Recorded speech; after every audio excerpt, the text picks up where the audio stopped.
Welcome back to Perfectly Imperfect. So, what is resource guarding and why do dogs do it? Before we get started, very quickly, I've noticed in my analytics that 78% of my viewers are currently not subscribed. So I would like to make a deal with you. If I give you in any way valuable or useful information over the next few minutes, then hit the subscribe button. And if you're already subscribed, amazing, but maybe consider hitting the like button. So, I give you useful information, you subscribe or like. So, let's talk about resource guarding. And what if I was to tell you that you actually resource guard every day?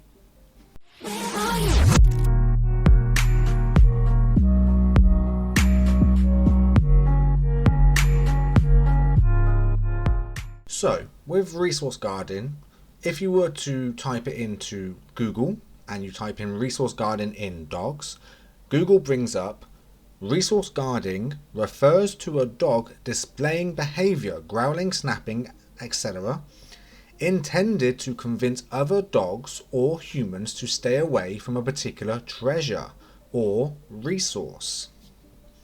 The resource can be food, treats, toys, a place, a bed, or a favourite chair, or occasionally a person.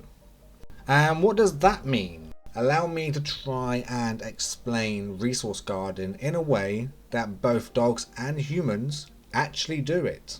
So what actually is resource we're doing? Get your own. So a resource in this particular term or phrase regarding resource guarding is something of high value or something that has great importance to an individual person or dog. Now for an individual person, that could be your car keys, your house keys, that could be your bank account details, that can be your email password, your computer password, your phone. How many times has a friend asked to borrow your phone, held their hand out, and your immediate reaction is to, what? Why? What are you going to do? You're resource guarding. Why? Because your phone to you is one of a kind. I assume you don't have 10 phones sat in the cupboard with the exact same apps and information on. And if it was to get damaged, broken, ruined, that of course would be somewhat devastating to you or somewhat costly to you.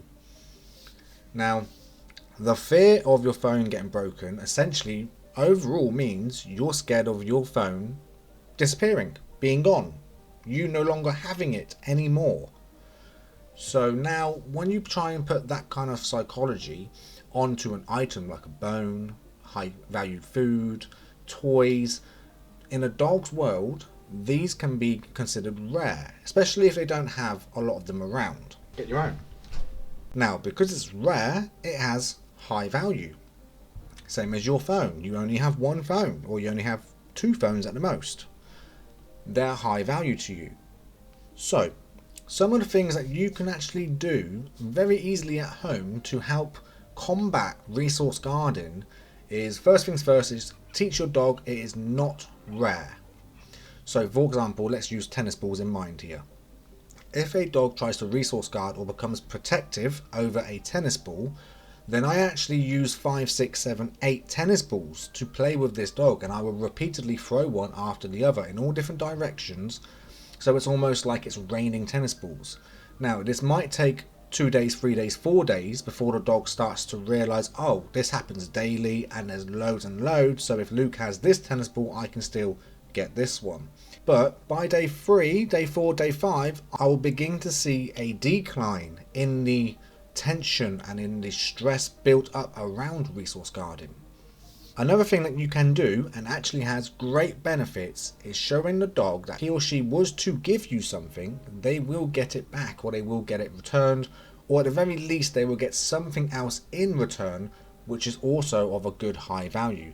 Not necessarily over or higher value than what you're taking, but at the very least it needs to be tradable.